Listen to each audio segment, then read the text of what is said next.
ஷெகான்ஜி பேசுகின்றேன். இன்று நான் பேச இருக்கும் தலைப்பு என்னவென்றால், உணர்வுடன் தேடு. இதற்கான ஒரு ஞான யுக்தி கவிதையை முதலில் உங்களுக்கு சமர்ப்பிக்கின்றேன்.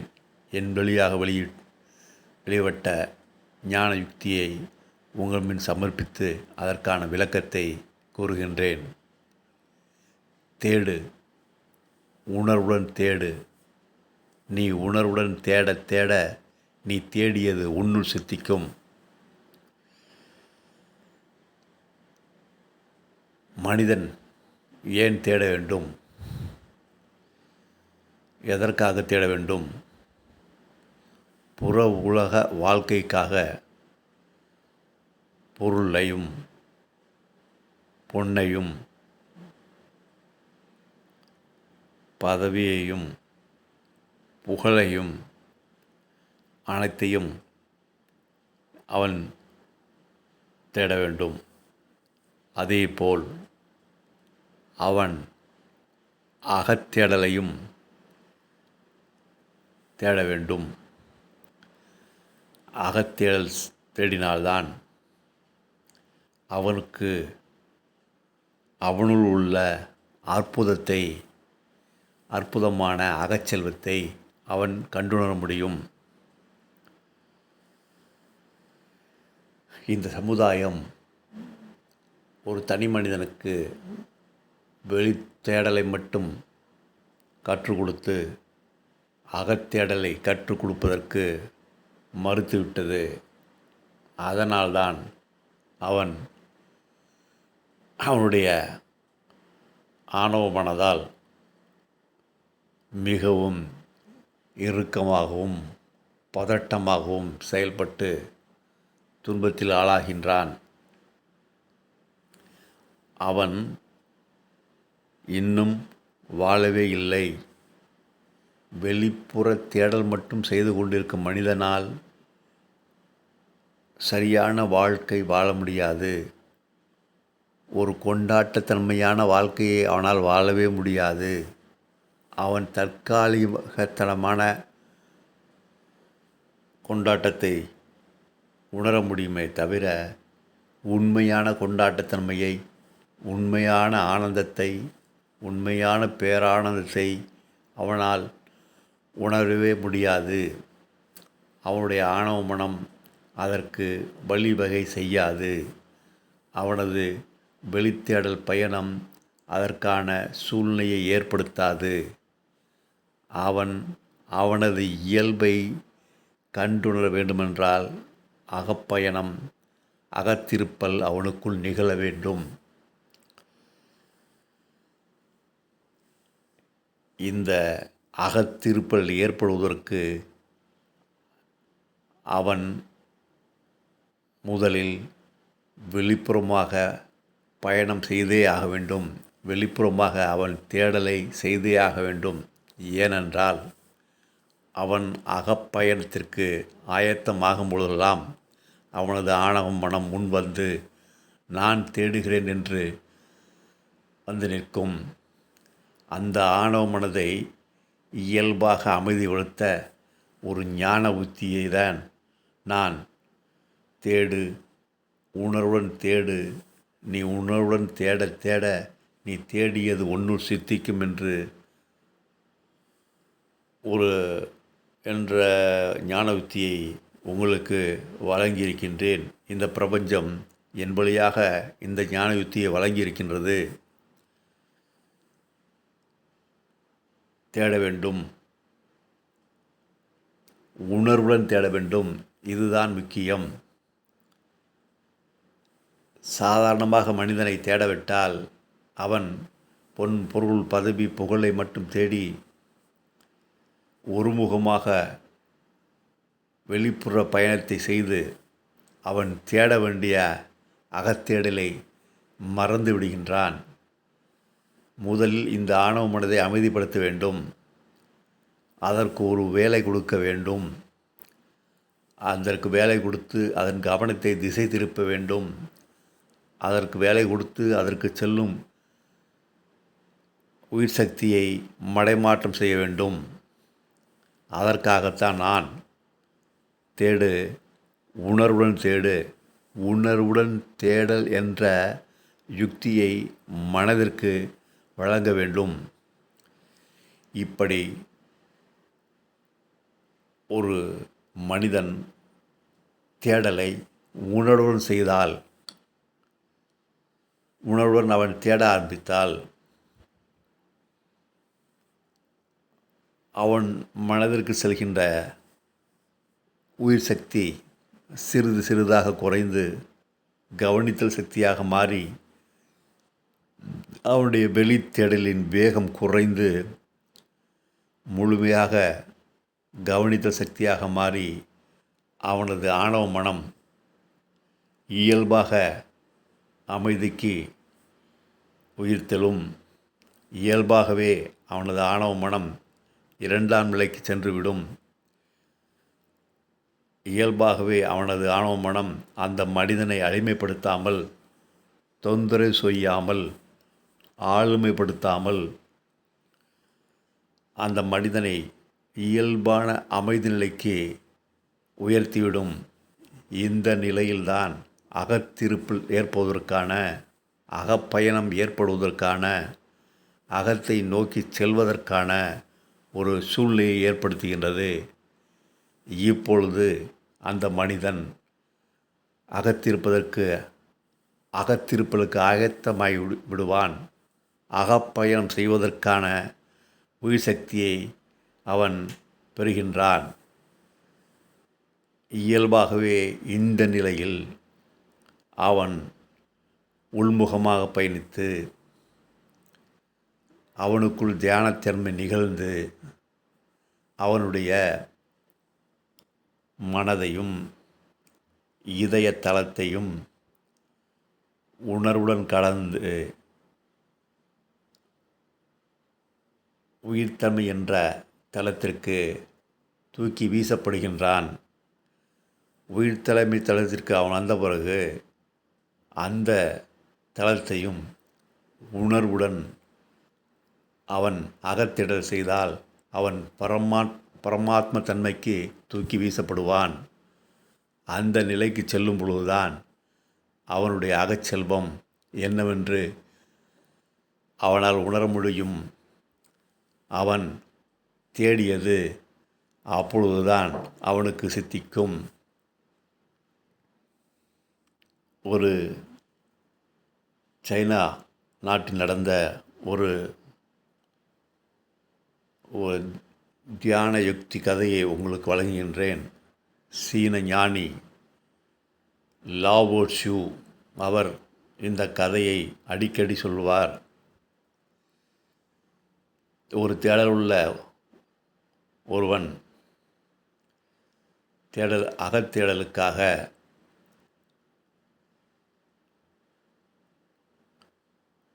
முயற்சிக்கின்றான். ஒரு ஆழ்ந்த அமைதியான காட்டிற்கு அருகில் செல்கின்றான். அந்த காடு அவனை இயல்பாக ஈர்க்க ஆரம்பித்து விட்டது. அவன் காட்டின் மையத்திற்கு வருகின்றான். அங்கே சந்தன மரங்கள் கிளைகள் பின்னி சூரிய ஒளி அந்த தரையில் படாத அளவுக்கு பின்னி பிடரி சந்தன மரங்கள் வளர்ந்திருந்தன. அது ஒரு குகை போல் இருந்தது. அந்த இடத்தை நோக்கி அவன் ஈர்க்கப்படுகின்றான். அங்கு அமர்ந்து தியானிக்க ஆரம்பிக்கின்றான். மனதை கவனிக்க ஆரம்பிக்கின்றான். தொடர்ந்து தியானத்தில் ஆழ்கின்றான். தியானத்தில் ஆழ்ந்து அவனுக்குள் இருக்கின்ற உண்மையை உணர்வதற்காக மீண்டும் மீண்டும் முயற்சித்து கொண்டே இருக்கின்றான். அப்பொழுது அவ்வப்பொழுது இவ்வளவு கடுமையாக தியானம் செய்கின்றோம், இத்தனை நாட்கள் செய்கின்றோம், ஏன் இன்னும் ஞானம் சித்திக்கவில்லை என்ற ஒரு எதிர்பார்ப்போடு மீண்டும் மீண்டும் அவன் தியானம் செய்கின்றான். நாட்கள் நகருகின்றன, மாதங்களாகின்றன, வருஷங்களாகின்றன. அந்த நபர் மீண்டும் மீண்டும் தியானித்து அவனுக்குள் ஞானம் ஏன் சித்திக்கவில்லை என்ற கேள்வியோடு தத்தளித்து கொண்டிருக்கின்றான். நாம் செய்யும் தேடல் தவறானதா என்று உற்று நோக்குகின்றான். சூரிய ஒளி படாத இடத்தில் நாம் தியானம் செய்கின்றோமோ, இந்த இடத்தில் அமர்ந்து உண்மையை தேடுகின்றோமோ, அதனால தான் நமக்கு ஞானம் சித்திக்கவில்லையோ என்று நினைத்து அந்த மரங்கள் அடர்ந்த குகையிலிருந்து வெளிவந்து விடுகிறான். இந்த இடம்தான் நமக்கு ஞான யுக்தியை வழங்க தடுக்கின்றது என்று நினைத்து கொண்டு அந்த இடத்தை விட்டு அகலுகின்றான். 18 வருடங்கள் அவன் தொடர்ந்து தியானித்தும் அவனுக்குள் எது நிகழ வேண்டுமோ அது நிகழாமல் அவன் ஏமாற்றத்துடன் திரும்புகின்றான். அப்பொழுது அந்த காற்றுக்கு அருகில் ஒரு பிச்சைக்காரன் அந்த காற்றிற்கு அருகிலுள்ள கிராமத்தில் பிச்சை எடுக்க சென்று கொண்டிருக்கிறான். அவனுடைய உள்ளத்தில் அந்த காட்டை நோக்கி செல்ல வேண்டும் என்ற எண்ணம் ஏற்படுகின்றது. மீண்டும் மீண்டும் இந்த காட்டை நோக்கி செல் என்று அவருடைய அகத்தளத்தில் குரல் எழுப்பிக் கொண்டே இருக்கின்றது. அவன் காட்டை நோக்கி செல்கின்றான். அந்த சந்தன மரங்கள் அடர்ந்த குகை போன்ற பகுதியில் பார்க்கின்றான். அது ஆழ்ந்த அமைதியுடனும் பிரகாசமாகவும் ஜொலிப்பதை பார்க்கின்றான். அந்த இடத்தால் அவன் ஈர்க்கப்படுகின்றான். அந்த பிச்சைக்காரன் அங்கே இயல்பாக அமைதியாக அமர்கின்றான்.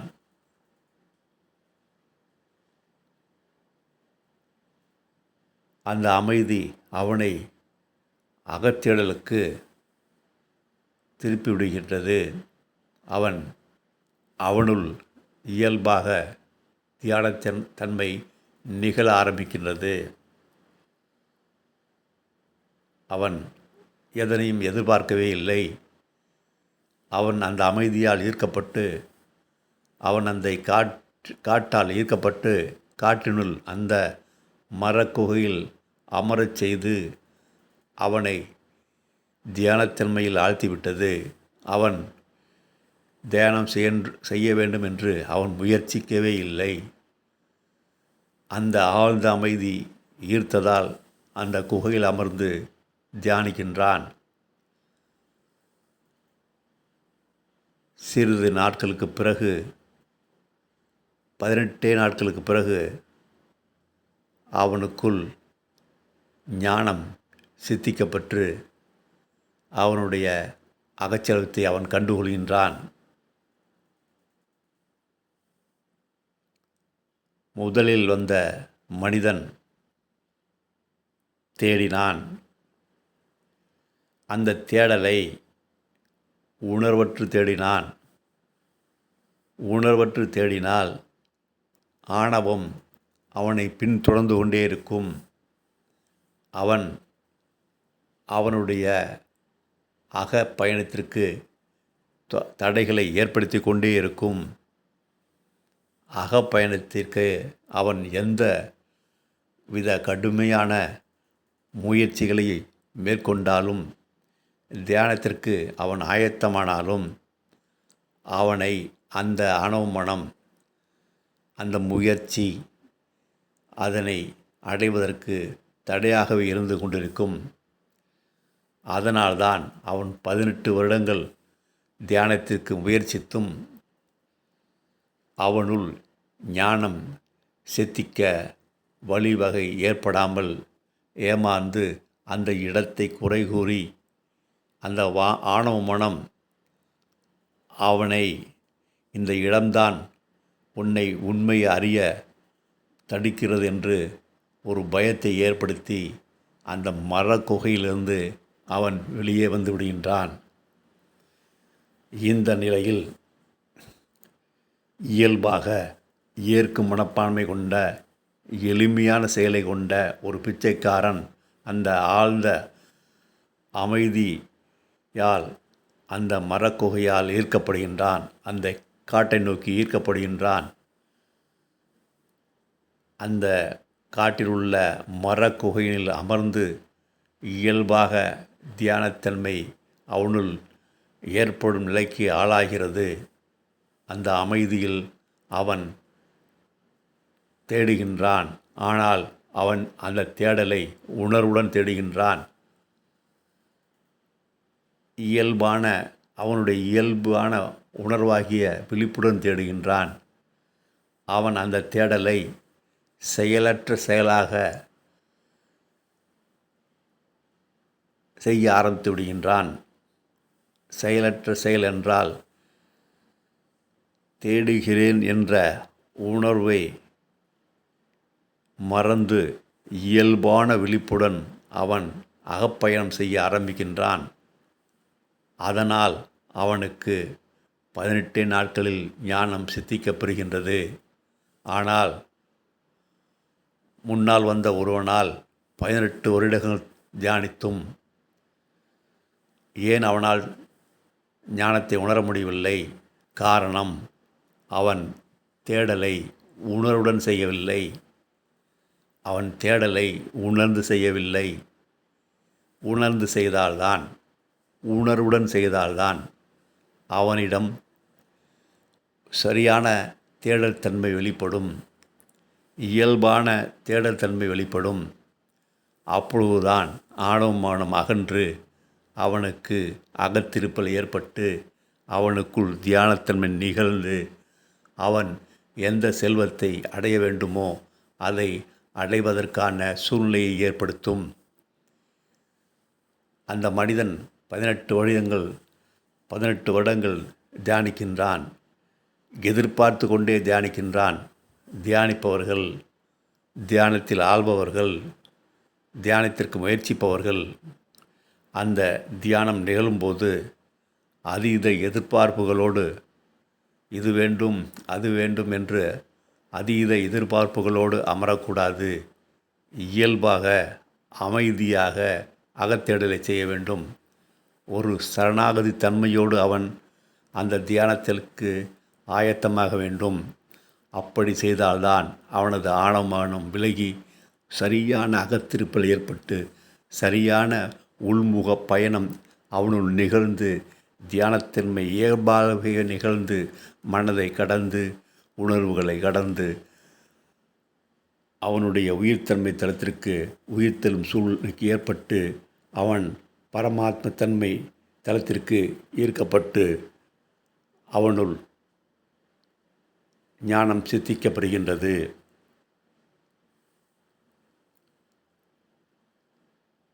மனிதன் அவனுடைய ஆணவ மனதை அப்புறப்படுத்த தேட வேண்டும். உணர்வுடன் தேட வேண்டும். இந்த இரண்டாம் நபர், இந்த பிச்சைக்காரன் தேடுகின்றேன் என்ற அதீத அவா இல்லாமல், ஆசை இல்லாமல் புறச்சூழல்களால் ஈர்க்கப்பட்டு, அந்த காற்றினால் ஈர்க்கப்பட்டு, அந்த காட்டிற்குள் உள்ள சந்தன மர குகையினால் ஈர்க்கப்பட்டு அமைதியாக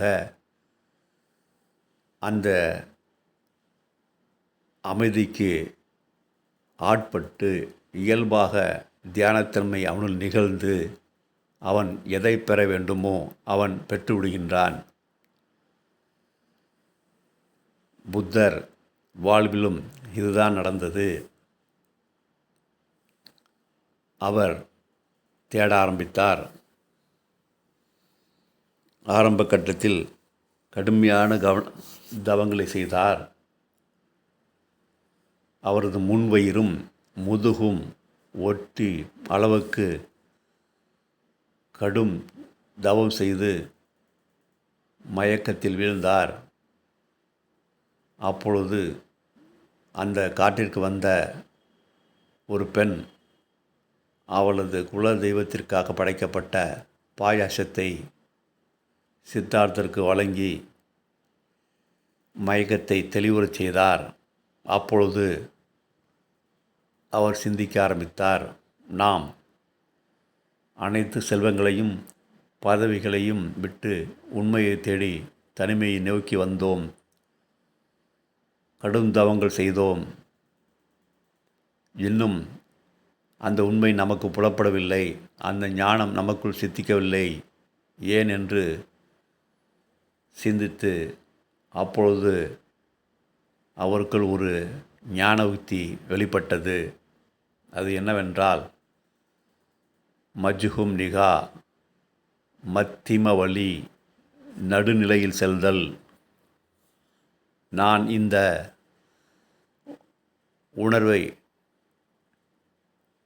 இந்த உண்மையை உணர வேண்டுமென்றால் இந்த உடல் தேவை. திருமூலர் சொல்கின்றாரே, உடல் வளர்த்தேன் உயிர் வளர்த்தேன். உடல் முக்கியம். உள்முகமாக படிப்பவர்கள், உள்முகமாக பயணிப்பவர்கள் சிலர் உடலை உதாசீனப்படுத்துகின்றார்கள். அதற்கு உணவை அளிக்க மறுக்கின்றார்கள். அந்த உடல் இருந்தால்தானே அவருக்குள் இருக்கும் உன்னதத்தை உணர்வதற்கு அந்த உடல் அவருக்கு உதவி செய்யும். அந்த உடலுக்கு உணவை அளித்தால்தானே அவனுக்குள் இருக்கும் அற்புதத்தை உணர்வதற்கான சூழ்நிலை ஏற்படும். இதை உணர்ந்து புத்தர், சித்தார்த்தர் ஒரு மத்திம வழியை ஏற்படுத்தி மிதமான உணவு, மிதமான பேச்சு, மிதமான உறக்கம் என்ற யுக்தியை பயன்படுத்தினார்.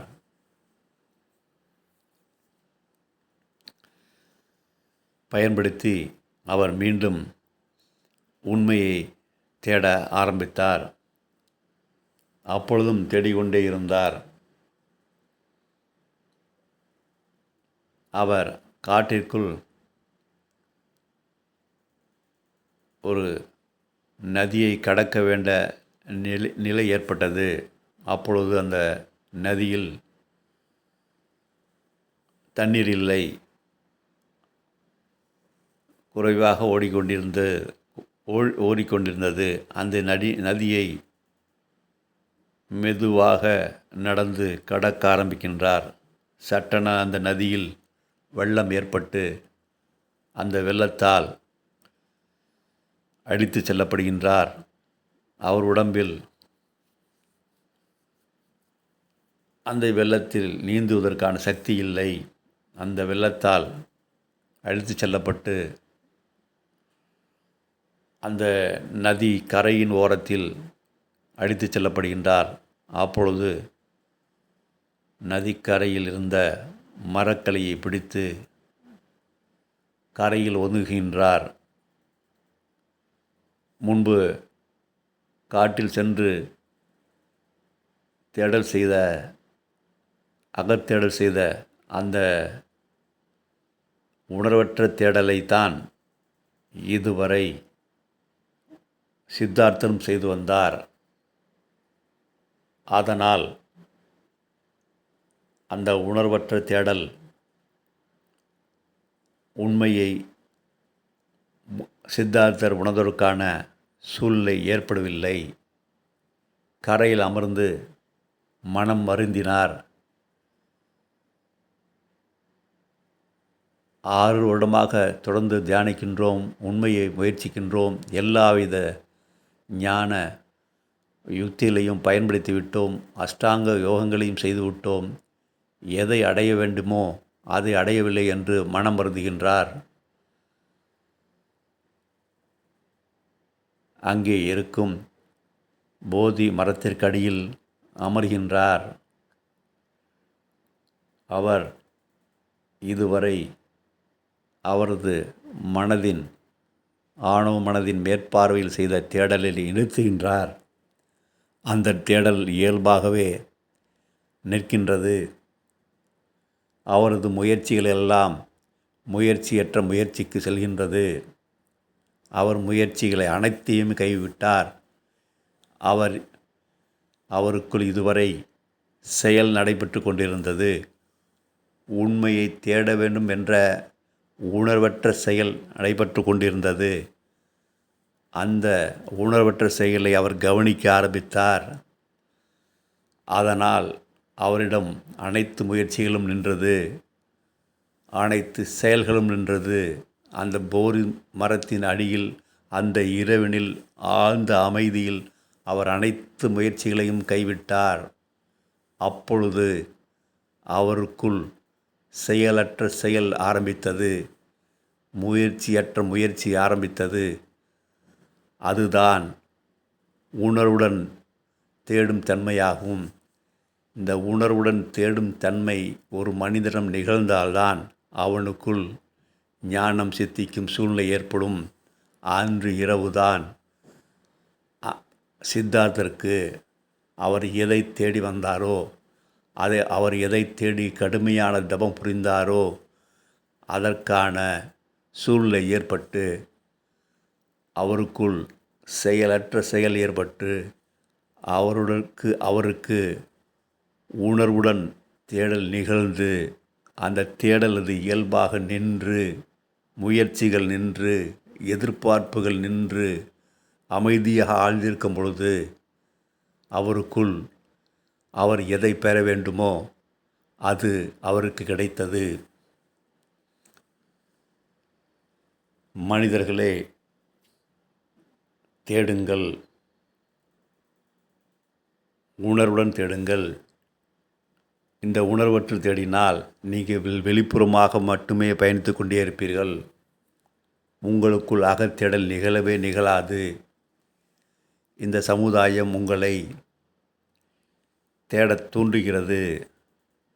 செயலை மட்டும்தான் செய்ய தூண்டிக்கொண்டே இருக்கின்றது. அதனால்தான் நீங்கள் வெளிப்புறமாக தேடிக்கொண்டே இருக்கின்றீர்கள். உங்களுள் அகத்தேடல் ஏற்படுவதற்கான சூழ்நிலை ஏற்படவே இல்லை. பல ஜென்மங்களாக புறத்தேடல் செய்து செல்வத்தையும் புகழுக்காகவும் ஏங்குகின்றீர்கள். நீங்கள் மரணிக்கும் பொழுது ஒருவித ஏக்கத்துடனேயே மரணிக்கின்றீர்கள். அந்த ஏக்கத்தை முழுமையாக சரி செய்ய மீண்டும் பிறப்பெடுக்கின்றீர்கள், மீண்டும் தேடுகின்றீர்கள், மீண்டும் ஒரு ஏக்கத்துடனே மரணிக்கின்றீர்கள். இந்த பயணம் தொடர்ந்து கொண்டே இருக்கின்றது. அவனுள் உணர்வற்ற தேடல் நிற்கும் பொழுதுதான் அவனது தேடல் இயல்பாக நின்று அவனுக்குள் அகப்பயணம் நிகழ்ந்து அவன் எதை பெற வேண்டுமோ அதை அவன் பெறுகின்றான். ஆதலால் மனிதனின் தேடலை உணர்வுடன் தேடச் செய்ய வேண்டும். இந்த உணர்வுடன் தேடுவதுதான் தியானம். இந்த கவனிப்புடன் தேடுவதுதான் தியானம். இந்த கவனிப்புடன் அவன் தேடும் பொழுது அவனுடைய ஆணவ மனதிற்கு செல்கின்ற உயிர் சக்தி கவனித்தல் சக்தியாக மாறி அவனுக்குள் தியானத்தன்மை நிகழ்வதற்கான சூழ்நிலையை ஏற்படுத்துகின்றது. ஆதலால் மனிதர்களே, நீங்கள் புற உலகில் செல்வத்தையும் புகழையும் பதவியையும் எதை வேண்டுமானாலும் தேடுங்கள். நான் குறை கூறவில்லை. அதனை உணர்வுடன் தேடுங்கள், உயிர்ப்புடன் தேடுங்கள், கவனமுடன் தேடுங்கள். அப்படி தேடினால்தான் உங்களுடைய பரபரப்பான அந்த தேடத்தன்மை இயல்பாகவே அமைதிக்கு ஆட்பட்டு உங்களுக்குள் அகத்தில் பள்ளி அகத்திருப்பம் ஏற்பட்டு அகப்பயணம் செய்ய ஆரம்பித்து நீ எதை பெற வேண்டுமோ, நீ எதை பெற இந்த உடலை எடுத்தாயோ, இந்த பிறவியை எடுத்தாயோ, அதற்கான அகத்தேடல் உன்னில் இயல்பாக நிகழ்ந்து, உன்னில் முயற்சியற்ற முயற்சி நடந்து, உன்னில் செயலற்ற செயல் நடந்து, நீ எதை பெற வேண்டுமோ அதை பெற்றுவிடுவாய்.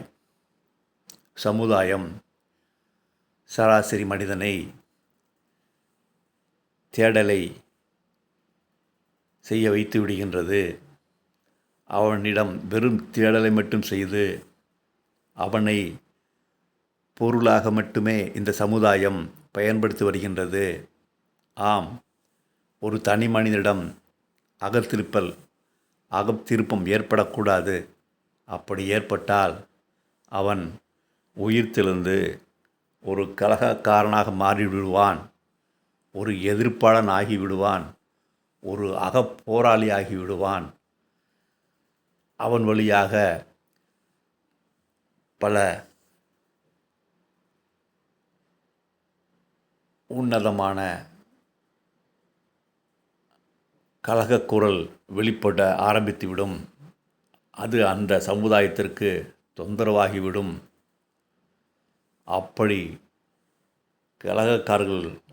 அப்படிப்பட்ட கலகக்காரர்களாக தோன்றியவர்கள்தான் இயேசுபிரான், புத்தர், லாவேட்ஸ்யூ, வள்ளலார் போன்ற ஞானமடைந்த ஞானிகள். அவர்கள் இந்த சமுதாயம் அவர்களை வெளிப்புறமாக பயணிக்க முயற்சிக்க செய்தாலும் அவரிடம் அவருடைய தேடல் தன்மை உணர்வு தேடலாக மாறியதால்தான் அந்த தேடல் இயல்பாக நின்று அவர்களுக்குள் அகத்தேடல் ஏற்பட்டு அவர்களால் ஞானம் சித்திக்கப்பெற்று ஒரு எதிர்ப்பாளனாகவும் கலகக்காரனாகவும் அகப்போராளியாகவும் உயிர்த்தெழுந்து இந்த சமுதாயத்தில் நடக்கும் ஆணவமற்ற செயல்களை, இந்த சமுதாயத்தில் நடக்கும் ஆணவமிக்க செயல்களை எதிர்த்து கண்டனம் தெரிவித்து கொண்டே இருந்தார்கள். அதிகார துஷ்பிரயோகம் செய்யும் ஆட்சியாளர்களையும் மதத்தன்மையற்ற மதவாதிகளின் செயல்பாடுகளையும், அறம் மறந்த வணிக கூட்டத்தின் செயல்பாடுகளையும் எதிர்த்து கண்டனக் குரல்கள் கூற ஆரம்பித்து விட்டனர். இப்படிப்பட்ட கண்டனக் குரல்கள் எழும்பக்கூடாது என்பதற்காகத்தான் இந்த சமுதாயம் ஒரு தனி மனிதனுடன் தேடலை, ஆழமிக்க தேடலை மட்டும்தான் உற்சாகப்படுத்துகின்றது. அவனுடைய தேடல் மிகுந்த பரபரப்பாகவும் எதிர்பார்ப்பு தன்மையுடன் நிகழ்ந்து கொண்டே இருக்கின்றது. நீ எந்த ஒரு செயலையும் ஒரு எதிர்பார்ப்புடன் செய்தால் அந்த செயல் ஆணவமிக்க செயல்தான். இதனால்தான் கடமையை செய், பலனை எதிர்பார்க்காதே என்ற யுக்தி வெளிப்பட்டது. கடமையை செய்து கொண்டிருக்கும் பொழுதே நீ எதிர்பார்க்க ஆரம்பித்தால் நீ அந்த கடமை சரியாக செய்ய மாட்டாய். அவனுள் அந்த செயல் முழுமையாக நிகழாது. அந்த செயல் ஆணவச் செயலாகவே இருக்கும். அந்த ஆணவச் செயல் அவனுக்கு வெளிப்புறமாக பயணிக்க மட்டும்தான் உதவும். உள்முகமாக பயணிப்பதற்கு அது தடை ஏற்படுத்திவிடும். ஆதலால் தியானிப்பீர், அகப்பயணம் செய்வீர்.